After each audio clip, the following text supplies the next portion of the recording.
Assalamu alaikum. Good evening, everyone. I want to begin by expressing my thanks for the hospitality of the Islamic Education Center and for this invitation to speak with you all this evening. It's really an honor to be with you and to speak about the Urdu marsiya, especially on this very happy occasion, celebrating the new work of scholarship by Professor Masood, who is not only a colleague of mine, but also a very dear friend. So congratulations to Timsal on the publication of this book. And I also want to thank Sheher Yar Saab and everyone who helped to make this evening possible. It's really an honor to be speaking with you this evening. So, ittifaq se, I also had planned to begin with the share that is behind me, which is from Mir Anis's famous marsiya, Namak-e-khan takallum hai fasahat meri, where he says, Umar guzri hai, isi dash ki siyahi mein, panchvi pusht hai, shabir ki madahi mein.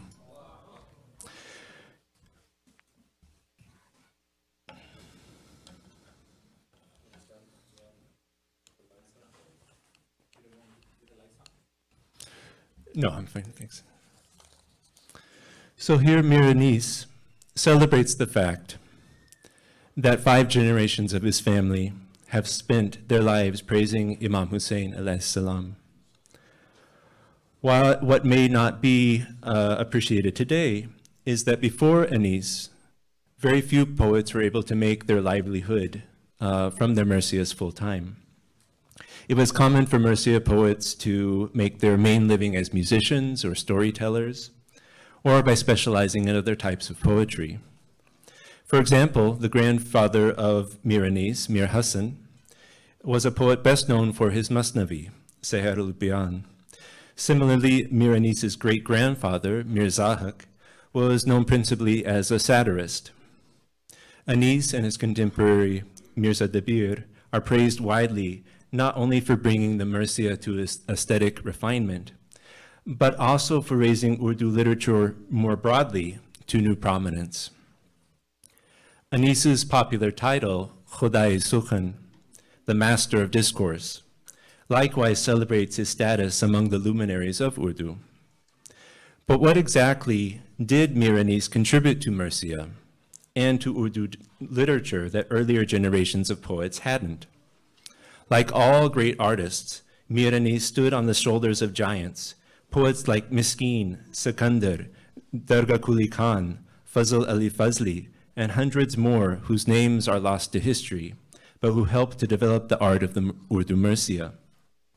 And like all great artists, the genius of Anis will be better appreciated only when we understand the contributions of these earlier generations. Likewise, I find Dr. Timsal Masood's accomplishment in publishing this meticulous new work of scholarship on Mir Anis all the more impressive in light of previous generations of Urdu marsiya scholars. Like Anis, Dr. Masood comes from a family that has dedicated itself to the marsiya for generations. His grandfather, Masood Hassan Rizvi Adib, and his father, Nair Masood, were both prolific scholars whose masterful articles and books are considered the pinnacle of marsiya studies. I have known Dr. Masood and his family since I first visited them in Lucknow many, many years ago. I cannot overstate my gratitude and appreciation for their generosity over the years, allowing me on numerous occasions to consult their library and to discuss my research questions with them. Much of my own research is made possible due to the efforts of his grandfather, Masood Hassan Rizvi Adib, who nearly a century ago had the foresight to collect historical manuscripts of marsiyas, preserving an archive of thousands of rare and fascinating works. And some of these I would like to share with you this evening. For the rest of this talk, I'll be considering the literary innovations of marsiya poets during the 16th through 18th centuries before Anis's time. Those with even passing knowledge of marsiya will recognize its classical form, the distinctive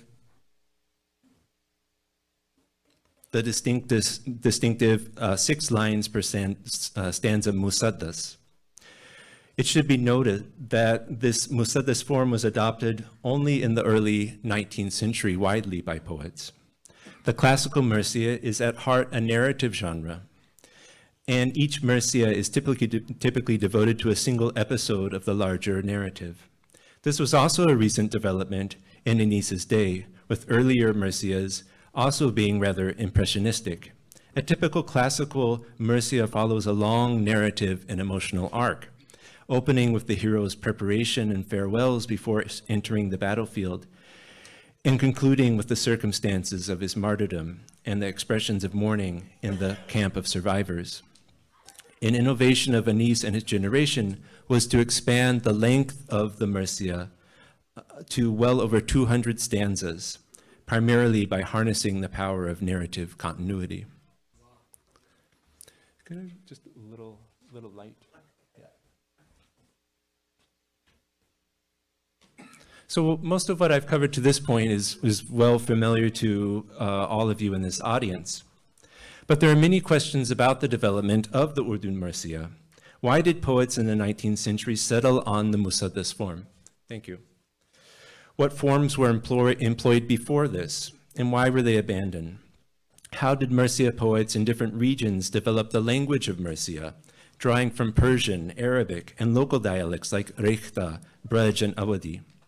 Finally, how did these innovations by marsiya poets contribute to the rise of Urdu literary culture more broadly? Although it's rarely recognized, the marsiya is unique among the poetic genres of Urdu in that its classical form does not follow an established model from Persian or Arabic. From the 16th to 19th centuries, marsiya was a genre in flux, constantly changing, a poetic laboratory in which generation after generation experimented freely with aspects of form, poetic, and language, and by extension developed features of Urdu and its literary culture that would contribute to its broad cosmopolitan appeal. In Persian, marsiyas grew in popularity during the Safavid reign. One of the earliest and most famous of these was by Muhtasham Kashani in the 16th century, sometimes referred to as his Dawaz-de-Band. And this is showing the outline of the structure of this marsiya. As the name suggests, this Dawaz-de-Band is 12 stanzas long. Each of these stanzas contains 8 couplets that follow the form of a tarkib band.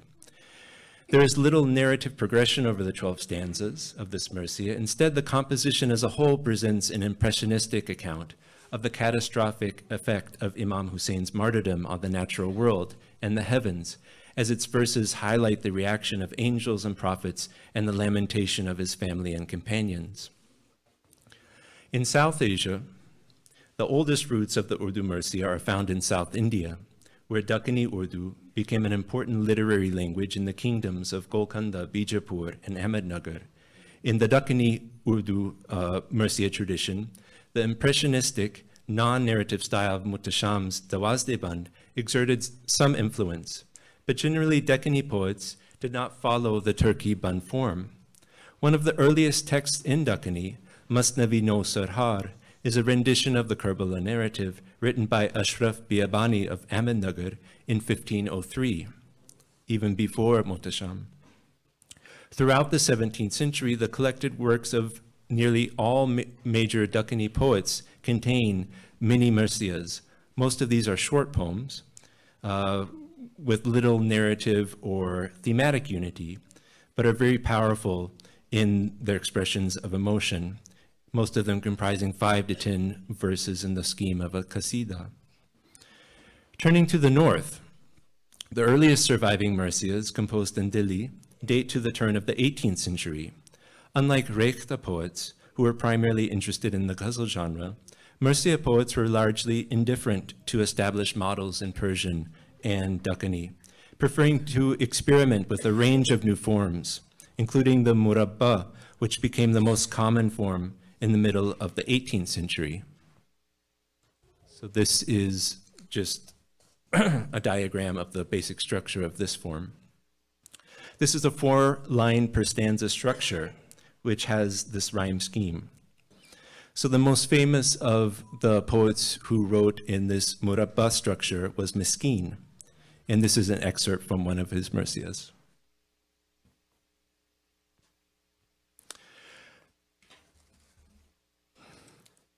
Yara ajab qavi hai taqdeer haq ta'ala, jis roz shah ne dera kufe taraf nikala, us din jo bhar chuka tha wo umr ka pyala, Muslim ko kufiyon ne kufe mein maar dala. Nana ke makbare se Haider ka lal jistam, rota hua chala tha bekas bahasrat o gham, kufe mein bhi usi din, us waqt aur usi dam, Muslim ke halq se tha umda lahu ka nala.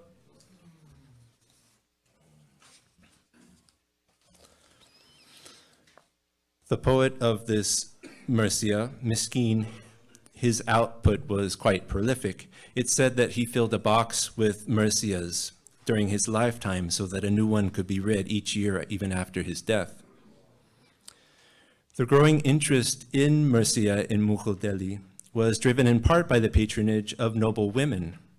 Much has been written about the power of the wives of the Nawabs held over the politics and finances of Awadh. Less attention has been given to the fact that this influence extended to patronage of architecture and public ritual, like the majlis. In the 18th century Delhi, most notably, the Queen Mother, Qudsiya Begum, became a key patron of Shahi Maidan, a center of majalis outside Delhi's walled city near modern-day Johor Bagh. After her husband Muhammad Shah's death in 1748, Qudsiya Begum emerged as perhaps the most prominent patron of Shi institutions in Delhi, not to mention one of the most powerful political figures in the capital. In addition, women in Mughal Delhi were also instrumental in dictating the programs and language of the majlis. In fact, one of the earliest prose works in Urdu, Karbal Katha, was composed at the request of women who did not understand Persian. The author, Fazl Ali Fazli, explains that his choice of language was pragmatic, a conscious choice to make the marsiya more inclusive and expand its audience beyond linguistic and educational divides. Alongside explorations of local literary traditions, marsiya poets continued to engage creatively with the Persian poetic tradition, sometimes in a single composition. This intertextuality, referring to multiple texts and languages, is found in a remarkable marsiya by Dargah Quli Khan from the mid-18th century, in which he alludes to the opening of Rumi's Masnavi-e Mani, which opens, Be shanu az nae chun hikayat mi konad, as judai ha shikayat mi konad. Listen to the reed flute as it tells its tale, lamenting the separations. So on the basis of this very famous couplet by Rumi, Dargah Quli Khan composed this marsiya. Fatima कहती सुनो ये दुख खुदा के वास्ते और रसूलुल्लाह हजरत मुस्ताफ़ा के वास्ते क्या जिगर गोशों को पाली थी बला के वास्ते जुल्म बेदर्द और मुसीबत और जफा के वास्ते Beshanu as mother hikayat mi konad, Jan mi dahad, Vaz judai ha shikayat mi konad, Jan mi dahad. As you see, the last couplet here is a reference to Rumi's couplet, but instead of the reed flute, now Fatima laments the martyrdom of her dear ones. This interest in languages is also found in a fascinating item in the collection of Masood Hassan Rizvi Adib. And this is a small bound volume of manuscripts titled Marasiye Sikandar. Born in the Punjab around 1740, Sikandar is said to have lived by turns in Delhi, Faizabad, Lucknow, and finally moved to Hyderabad, where he died. His surviving marsiyas are composed in no less than 4 dialects, namely Khadi Boli, Purbi, Punjabi, and Marwari. Before examining the ways in which Sikandar evokes these various languages, it may be useful to present an example in which the language is relatively close to modern Urdu. So here are a few stanzas from one of these marsiyas. And this is actually the manuscript that was preserved by Masood Hassan Rizvi Adib, part of his collection. So this marsiya begins, Pir khadi ho sina kubi karne lagi bibiyan, gird sarvar ke kiya ya halka matam aya, mu parishan chashme tar ho saf basaf nara zana, bi sakina shorish shevan ke aayi darmiyan, khan khali apne dikla sar seti topa utar, gir padi baba ke lashe pe aahe mar mar. लूटती है खाक पे और नोचे है जुल्फों के बाल, बाप को देखा जो है बिन सर पड़ा जख्मी कमाल, कहने लगी देखो बाबा अपनी बेटी का ये हाल, मेरे कानों के लहू से भरा कर ये है लाल, फिर कहाँ हम और कहाँ तुम और शहीदों का संघात, आगे ये अब जानते होगी कहाँ मेरी वफात.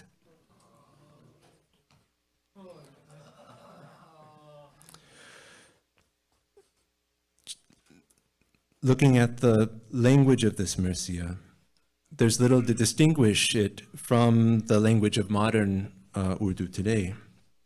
There are some archaic elements, but these were also very common in the Rekhta poetry of this time. Let's turn now to one of Sikandar's Purbi marsiyas, written in the eastern dialect of Hindi.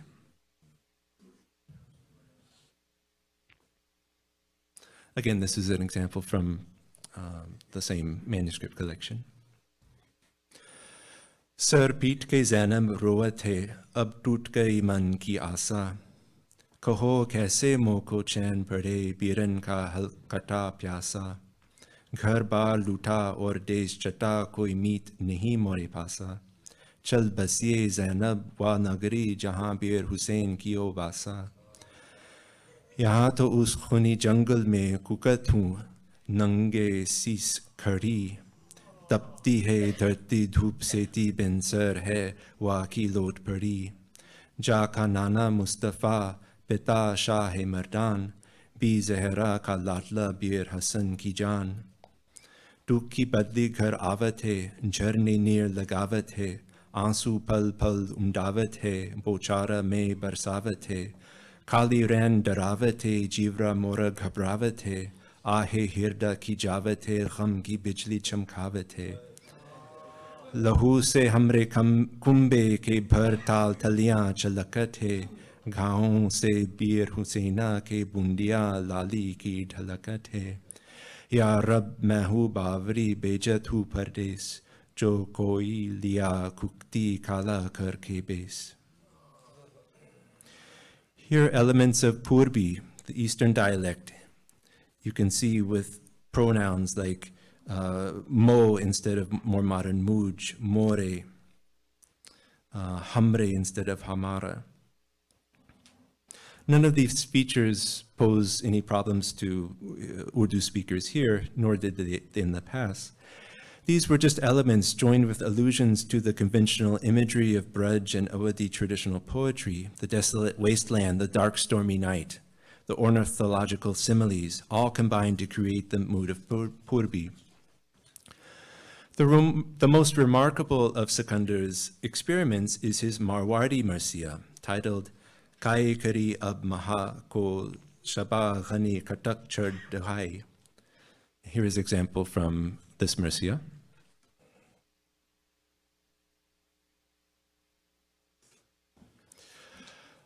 Server का सर भाले ऊपर बानो देख पुकारी, ज़ैनब जी से आकर बोली सुनियो नंदन महारी, तुम्हारा बीरन छूट गए तुम्हारा बीरन जूझ गया, मैं रान हूँ दुखियारी, ज़ैनब जी बानों से कहती है भाभी प्यारी, खित बसिए खित बैठे खित कहे दुख जाए, नगर मदीना दूर है बन में बन नहीं आए। ज़ैनब रोवे बानो रोवे रोवे कुंभा सारा, देख सकीना बाली कहती है बाबा प्यारा, प्यारी बेटी छोड़ अकेली बन में कीदर से दारा, गले लगा कुलसुम ने उसको रो रो यही पुकारा, है कोई ऐसा जाए कि ढूंढे रन के बीच, जोड़ी बेटी बाप की बिछड़ी बन के बीच।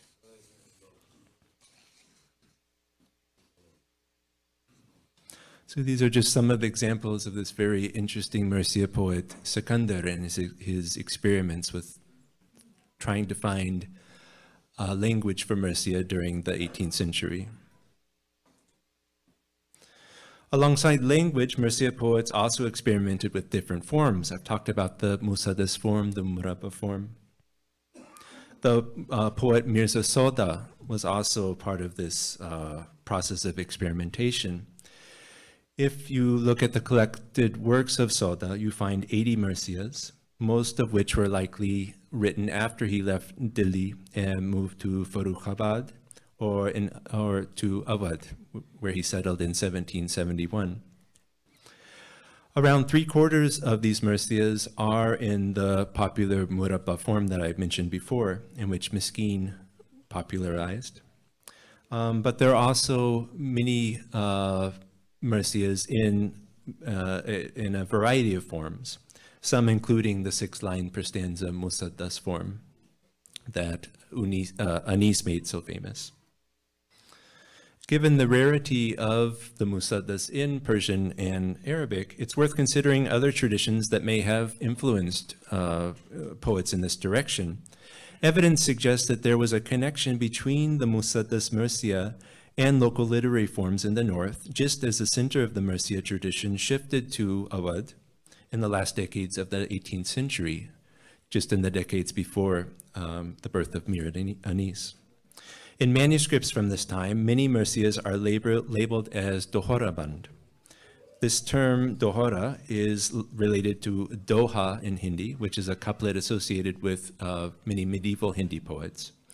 Given that these dohoraband marsiyas were composed in Awadh, perhaps a key model for the development of the musaddas marsiya was the characteristic chopai doha from the Awadhi Romance tradition. You might know from poets like Malik Muhammad Jaisi, who wrote Padmavat. So again, you see marsiya poets engaging with both the Persian and the local traditions in developing the form. Poets likely developed the musaddas in reaction to changes in the majlis that were happening in Awadh.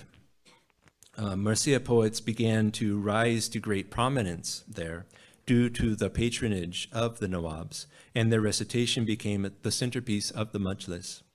Performance practice also began to change. So the Tetul love style became to overshadow the earlier melodic styles. The structure of the musadda stanzas provides a useful way to organize portions of the text for recitation with regular cycles of tension and release that can be manipulated to powerful effect by skillful poets. And the expandability of the musaddas likewise also addressed demands for larger marsiya recitations in demand at the time. Whereas the murabba marsiya were typically 30 or 40 stanzas, some of Anis's longest marsiyas can stretch to over 200 stanzas. So to conclude, I've tried to take us all through the history of the marsiya, from Persian through the Dakkani tradition, through Delhi, to lay a foundation for better understanding what Anis's special contribution was to this tradition. Throughout the 18th century, marsiya's lack of a strong Persian model allowed poets like Miskeen, Sikandar, and Soda to experiment with forms and language. These experiments enriched Urdu more broadly as a poetic language, laying the foundation for the genre that Anis and his generation would give its classical form. Composing marsiyas was a creative process always, one like any other that required an intentional crafting of language in order to evoke emotional and aesthetic responses. Sikandar and his contemporaries sought an elusive balance between Indic and Persian local linguistic elements and cultural forms, one that would resonate with an audience whose primary concern was in fulfilling their pious aims. And here I'll turn the podium to the next speaker. Once again, thank you very much for your hospitality and hosting me, and it's been an honor to speak with you this evening.